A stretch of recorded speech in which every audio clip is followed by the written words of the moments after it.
So here we go. All right. And with that, let's go ahead and get started. So hello and welcome everyone to the September Advisor webinar for Delta Upsilon. My name is Matt Panzano. I'm one of the directors of chapter development. I hail from the Florida chapter of DU, and I have been on staff now for about a year and a half. And take it over to Catherine. Good evening. Hi, everyone, and thank you for being here. My name is Catherine Pizzella. I'm one of the senior directors of chapter development, working with Matt and Nicole on the rollout of greekbill. Happy to see everybody. And I went to Colgate University, where I did not join DU, of course, but I lived 2 doors down and was invited to initiation when I was chapter president of my sorority. So that was my first introduction to DU and open ritual, and just loved every minute of it. Very cool to see friends get initiated. So it's been a long journey for me, but I've ended up on staff about 2.5 years ago and have absolutely loved this move. Happy to be here with you all tonight. All right, and then we have our representative from greekbill, Nicole. Good evening, gentlemen and lady. I am Nicole Partlow. I am with greekbill. I have been with greekbill for about 2.5 years, but I have a 10 years experience in the fraternal industry. So I am excited to show you our demo tonight and answer any questions you might have to help you all on board over to greekbill. Amazing. Thank you again, Nicole, for being here. So we are going to move right into our agenda here. So, just to get started, what is greekbill? Just, what are the basic functions of greekbill? Why would it be beneficial for the chapters that you advise? Explaining a bit of the logic behind the partnership with Delta Upsilon. We do have a very short demo video that we are going to show you made by greekbill. And then, as I said before, we're going to save the last part for the group discussion for all of those questions and answers that I know that you guys will be writing down throughout the presentation. So with that, let's go ahead and get into what is greekbill. So I stole this graphic right from the flyer that we were giving out at LI, but essentially greekbill is a third-party company that helps undergraduates to manage their finances. That's the simple, plain explanation, right? One of my responsibilities on staff is that I'm not in charge of, but I oversee a lot of the finances and financial transactions for Delta Upsilon chapters. So anytime we have chapters that are, they have questions about their financials or any type of invoice that they're getting, they usually will email me or our director of operations, Jana, who will then forward it to me. So, it just really helps with the basic functions of what all undergraduates have to do. So, for example, the collection of payments, right? We have a very simple, user-friendly system with greekbill that allows all of the undergraduates to pay right to one spot. They can connect their bank accounts, right? If they have a credit card, they're able to do that as well. There's a lot of flexible payment options. They can also use Apple Pay if they want to use that. So there are many different avenues of which they can actually pay their dues, and it's all in one place that is easy for the undergraduates to keep track of. We can also upload any contracts that your chapter might use. So I'll use a less obvious example. So for example, housing contracts, right? I know for my chapter, the Florida chapter, we do have a facility, and there is a contract that undergraduates would have to sign if they want to live in the facility. You can upload that contract to greekbill and have that as part of the process that people living in the facility would have to sign before the semester starts. So if you wanted to, that would be an option. That's not something you have to do, but it is a feature that I think is really cool and very nice to have. Obviously, payment plans, undergraduates have various methods of how they set up payment plans. I do a lot of coaching with promissory notes. greekbill does have their own promissory note that they can provide as an example for undergraduates to use. And it's, again, very user-friendly to set up payment plans and keep track of those payment plans to ensure that members have actually paid on time, when they were set up to pay those, payments. And then the last part here, if we're looking at any of the, finances for reimbursement or any type of, budgeting for philanthropy or, the social budget or whatever they have, they can do that all within greekbill. So, like I said, it's a very one-stop shop for all of the functions financially, and it has a couple of cool features as well. Nicole, do you have any other fun little tidbits to add before we move on? Nope, I think you covered everything great for us. I'm doing a good job. All right. I like to hear that. Cool. Mhm. I'll be honest, Nicole has been an excellent teacher. I've been learning this for the past, I would say, 3 months at this point, and so I would really like to thank her for her guidance in all this. So then the question becomes, why partner with Delta Upsilon? So as we mentioned, the user-friendly system, but really, so part of my aspect of my job is to work with undergraduates when, let's say, their chapter has fallen into debt, right? So I know some of the chapters on here, some of the advisors on here, we've already met and we've spoken because the chapter you advised had some debt and we had to figure that out. A lot of the time, the issue comes into play lack of transparency and also lack of accountability. So, not actually collecting dues from undergraduate members, you know, uh, and I can understand to a certain extent, right? There's a financial component. I often tell the undergraduates I had less than $10 in my bank account as well when I was an undergrad, but that was also because I paid my dues and I had a job, right? So helping them figure out different financial avenues of how to pay their bills is something that I can help coach chapters on. But this system establishes that transparency between executive officers and the rest of the undergraduate members. Oftentimes, there is a barrier there where, for example, the executive officers will say, sure, we have all the money, don't worry about that. And a lot of times, the undergraduates will just go with that and say, sure, okay, that sounds right. So, we want to make sure that there is a clear, transparent system that members can, in fact, view the budget, not adjust the budget, but view the budget if they so wished. And we have a secure and easy to track financial channel that essentially is not Venmo. That's another issue that we deal with a lot where, Venmo is, I understand why it's used often. And I would also say it is not a great system for tracking financial transactions. We have had cases of embezzlement within chapters. Sometimes they were using Venmo. In fact, a lot of times they were using Venmo. And not saying that that's always going to happen, but with greekbill, it is virtually impossible for someone to do that and get away with it because we do have a tracking system that is timed to the millisecond of each financial transaction, right? So again, a useful tool, especially when undergraduates are still sort of figuring out their positions, VP finance specifically, and also the president, right? Because I feel that the president and the VP finance should always be in sync about what finances are happening and whatever transactions are happening within the chapter. So at this point, what we're going to do is we just want to have an open conversation, and just to make sure that we're staying on topic, please make sure that A, you are asking the questions about Greek Bill specifically. So if you have any questions about the DU portal, for example, that is more of a separate question that I can either answer later or I can even jump in and answer it tonight if it's short and quick. But we do want to just focus only on Greek bill specific questions. I do encourage those of you that have another third party that you're using right now, such as LegFi or OmegaFi, to ask those questions about what is the difference between the current company that we have and Greek bill, right? Because that's why we have Nicole here, as she's the expert. Catherine and I are learning our best, as we said, but it's still a slow process and we're still learning to the best of our ability. So we'll go ahead and open it up here. And Catherine, do you mind keeping an eye on the chat while Nicole and I uh, try to field the questions verbally? Would be happy to. Thank you very much.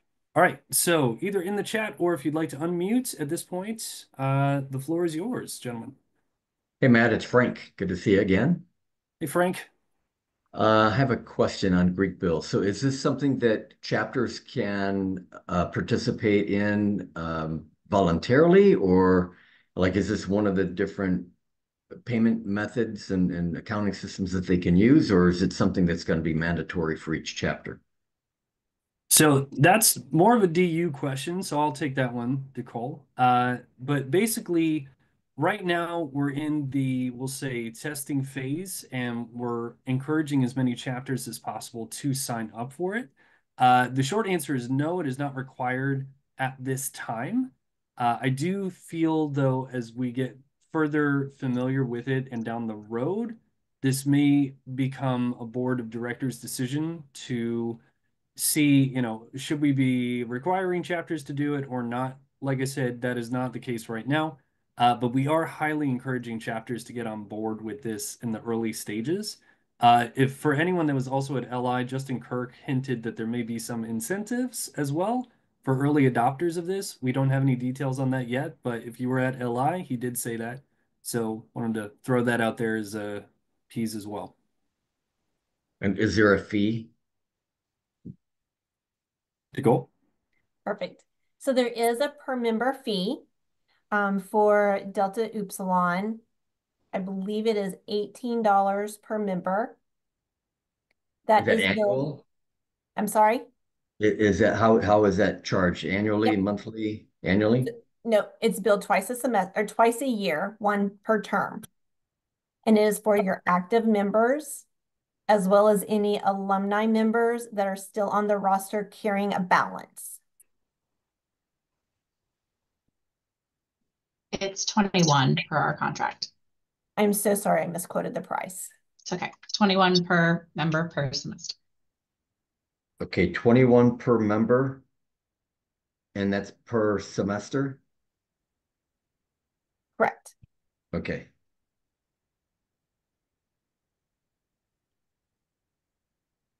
And so regarding the payment, we have a question about whether or not the deduction automatically comes out when dues are paid, or I'll extend the question, or if it's billed separately. So Nicole, can you talk about how the fee is collected from Yep. chapters? Absolutely. So we pull a report a couple of times a semester. We pull it, it's like for the fall semester, we just did our round one of billing. So we pull a report on September the 9th, I believe, and we capture everyone at that time for each individual chapter. And then because the chapters have their bank accounts linked to greekbill, because that's how we transfer the payments we collect back to the chapter's account, then we notify the chapter through a report that is live in their dashboard, that they can see the amount that we will then pull back from their account. So it is not billed individually to members by greekbill, but lots of the clients and chapters we work with will bill the individual members that fee. So the chapter is not out the cost. They are recouping it from the individual members. Perfect. We have Will Stevens has his hand up. Will? Hey guys, sorry I joined a little bit late. I'm the president of the North Carolina chapter, and I just had another question about fees. One of the big problems that we deal with is the vendor taking like a 3% transaction fee. I'm curious if you guys do the same, and if so, if there's a way that members can pay with like a bank account or something so that we can bypass that 3% fee. So there is a 3% fee that we also collect for processing credit card payments. But yes, members can pay with their checking account or like link an ACH from their checking or savings account into greekbill, and that is only a 1% fee. They can also do an Apple Pay as another option. Gotcha. And is that Apple Pay like in line with what the transaction fee would be for a credit card? It is, but some Gotcha. people I just want to make sure that option is open or is known and available to you, because some people, like to have that option there as well. Awesome. Thank you very much. Yep. Just to add also, Will, we also have like our cost recovery document that I can also send out to chapters once they onboard, and it helps show you a report that you can pull to build that percent back to your members. Great. Thank you. That's helpful. Good.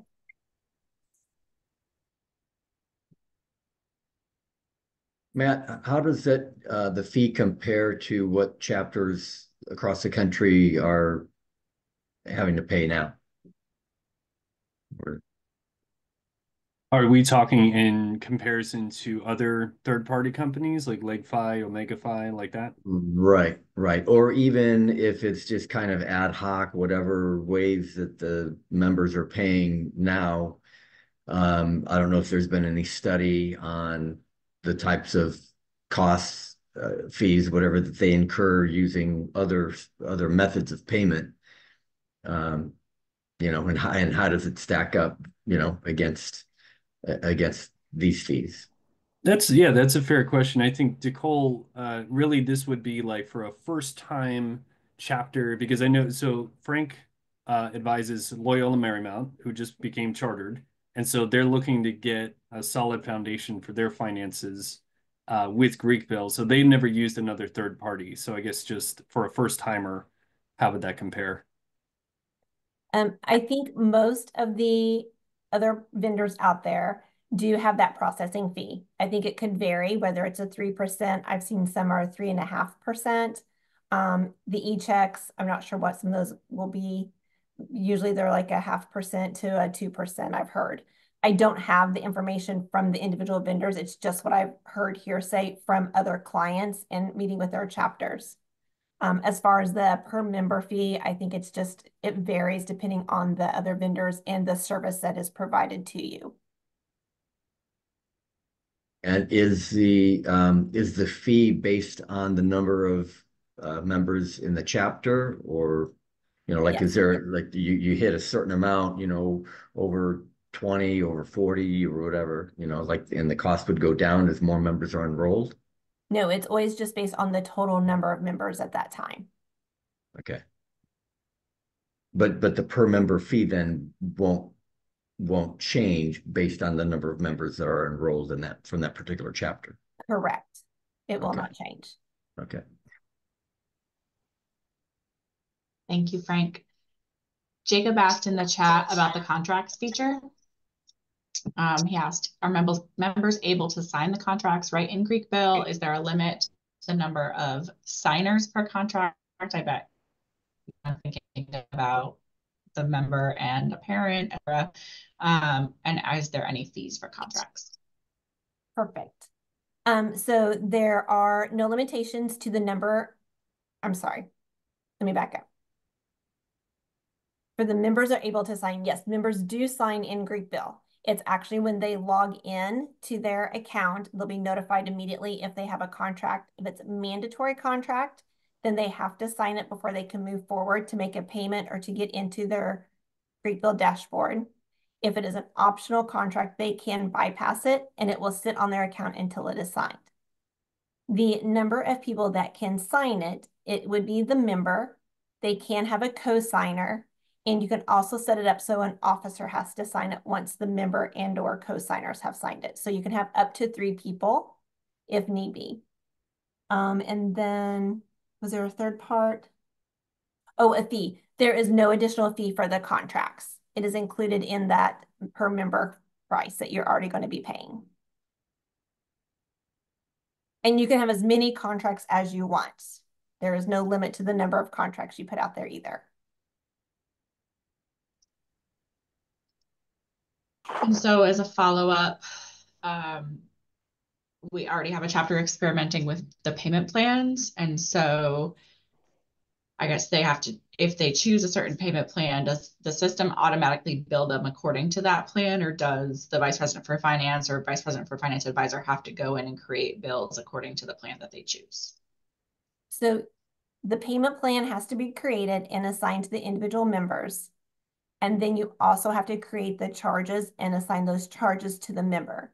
If there aren't charges assigned to the actual individual members, then the payment plan, the system doesn't know what to actually bill, because our payment plans are set up that you can create a percent. So if you bill your members $1,000, doing easy math tonight, and you put them on a 4 payment plan at 25% each, the system has to know the $1,000 charge to be able to split it into those percents.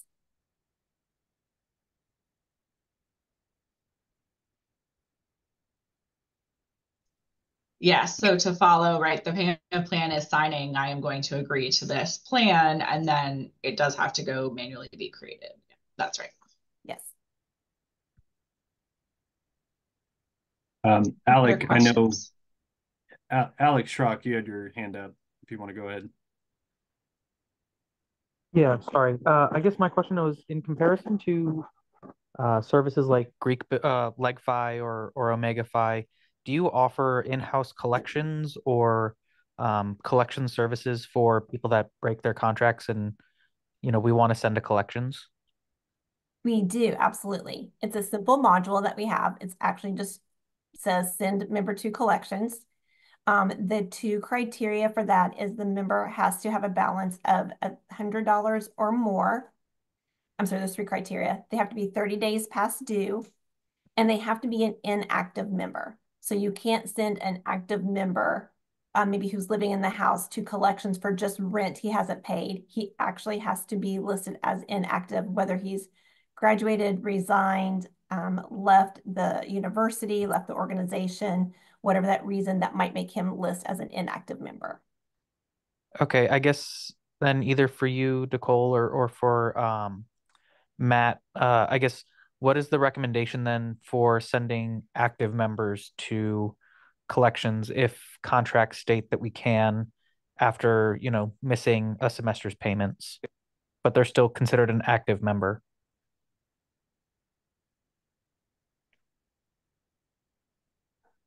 Well, I can actually answer this one, Nicole, if you want. Perfect.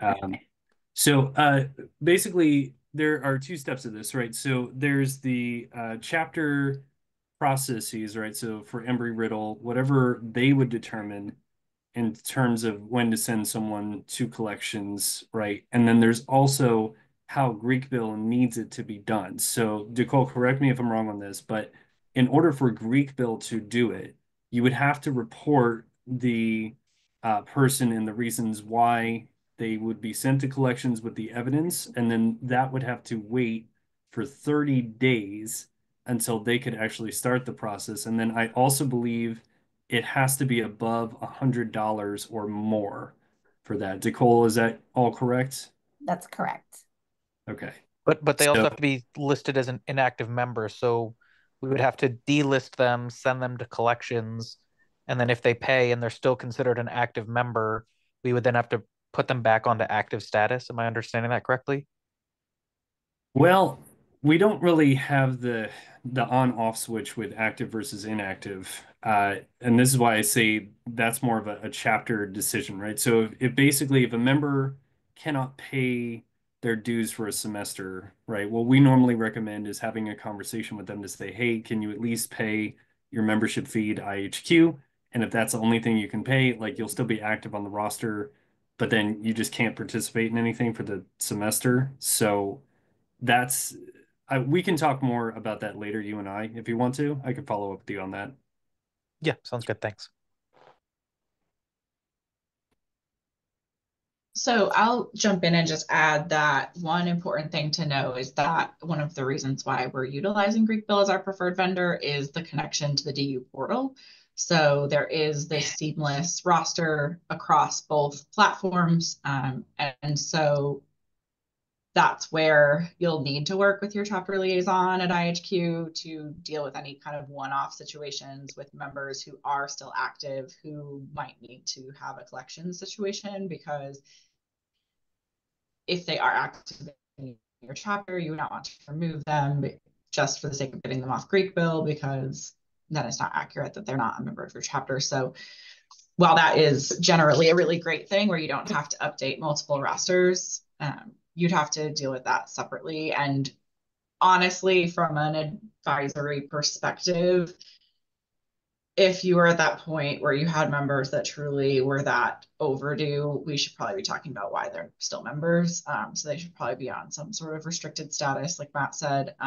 But if they were, say, suspended for a period of time or whatnot, they could come off the roster. So it's hopefully that's a very unique, limited situation. It's not happening in a lot of places, but definitely work with your liaison on that. So Jacob asked, do members need to log in to pay, or is there a way to pay without logging in? They do not have to log in to pay. We do have an 800 number they can call in, and it is an automated pay over the phone. So they can do it that way. It's easy to give the phone number to mom and dad or a guardian who wants to assist in pay. Another good thing I'll mention with greekbill is the member can add a secondary user so that mom or dad or guardian can actually have their own login to see their son's account history and make payments if that is needed.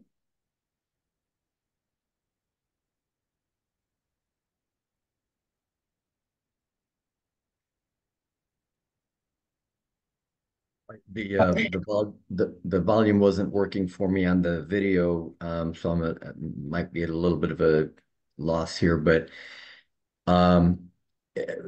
is this something where members or even their parents, if their parents are paying for things, they can connect their bank account directly and just have payments automatically made directly?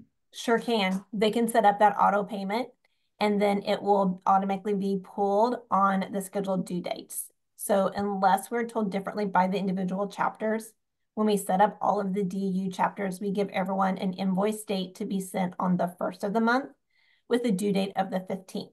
If that doesn't work for your chapter, you can just let us know and we can make those changes. But the due date that is listed for your regularly scheduled invoicing due dates is the date auto payments will come out.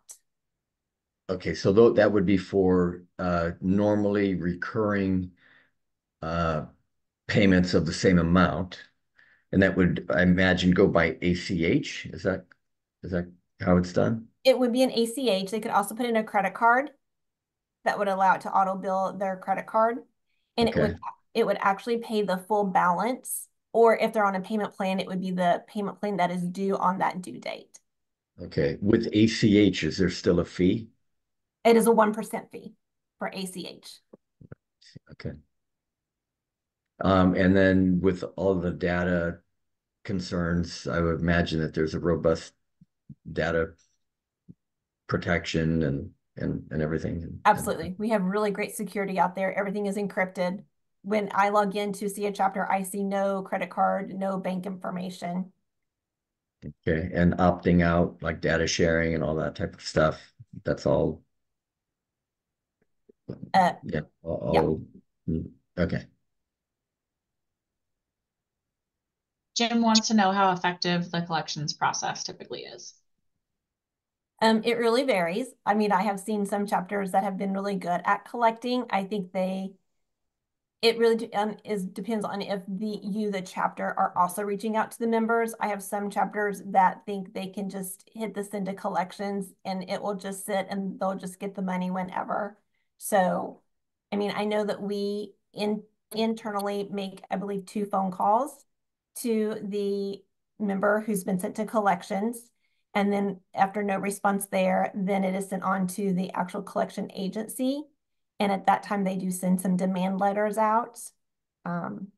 Sometimes we've had good, and sometimes it'll sit, unfortunately, for months or even a few years before anything happens.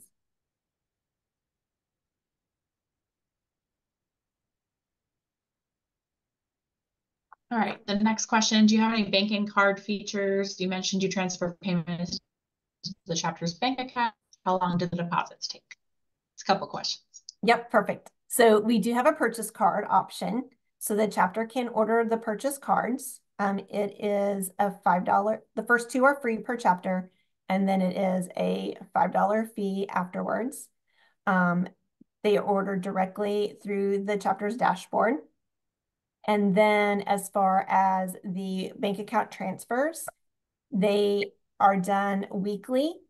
So we collect payments Monday through Sunday. They are processed on Wednesday and transferred into your chapter's bank account on Fridays.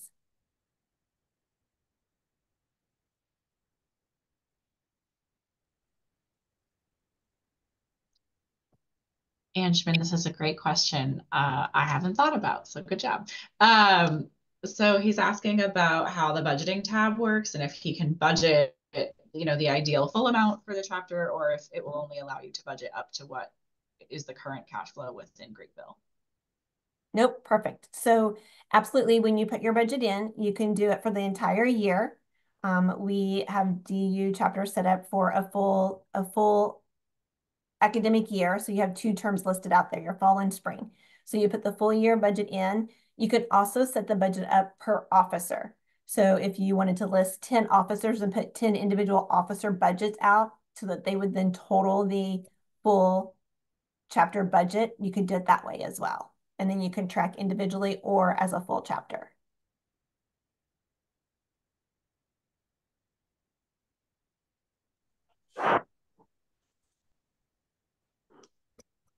Hey, this is Alec from Embryollo. I guess I have another question. So, our previous provider, LegFi, had something like a fundraising option that allowed people like parents or friends or alumni to donate money to a certain campaign if the undergraduates decided to do that. Um, do you have that kind of service? And then, second of all, do you have any kind of POS support if we wanted to do fundraisers where we collected $3 for a baked item or something like that, where we could run it through greekbill instead of using a separate service like Square or Venmo or Zelle or anything like that? At this time, we don't have either of those features. Okay, thank you. Mm-hmm.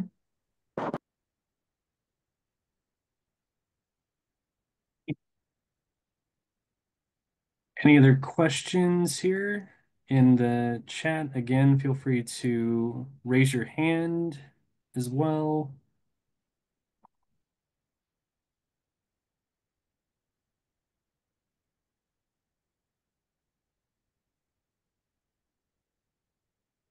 Okay. So one other feature that I think we should discuss. Yes, Catherine had mentioned it is connected to the Delta Upsilon portal.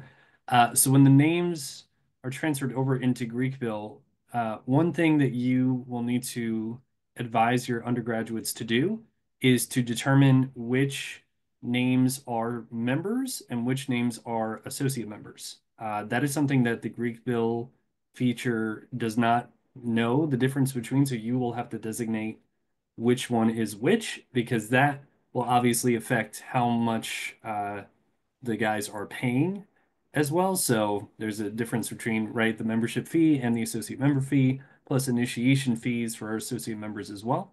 So I just, while it was on my mind, I wanted to throw that tidbit out there. I don't see any other questions, so we're gonna give it a good faith 5 seconds here. And if we don't see any others, we'll go ahead and do our wrap up. All right.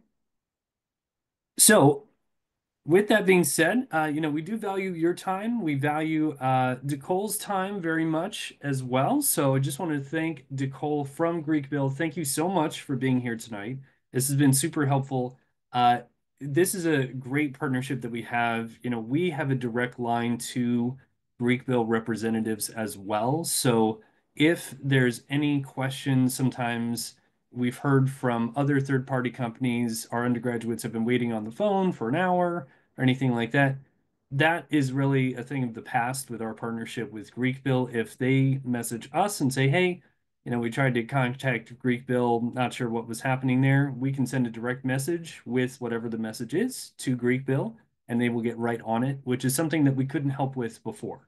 So I just also wanted to throw that out there as another benefit of why our partnership is very valuable with greekbill. So with that being said, thank you again to Decole from greekbill. Thank you, all of you advisors, amazing advisors, for being here this evening. And so with that, we'll go ahead and say goodnight to all of you. Catherine has taken attendance, I believe. Do we need to put chapter names next to advisors before we go? My apologies, I did Nope, not say I've that. got it. She's on it. Love it. Awesome.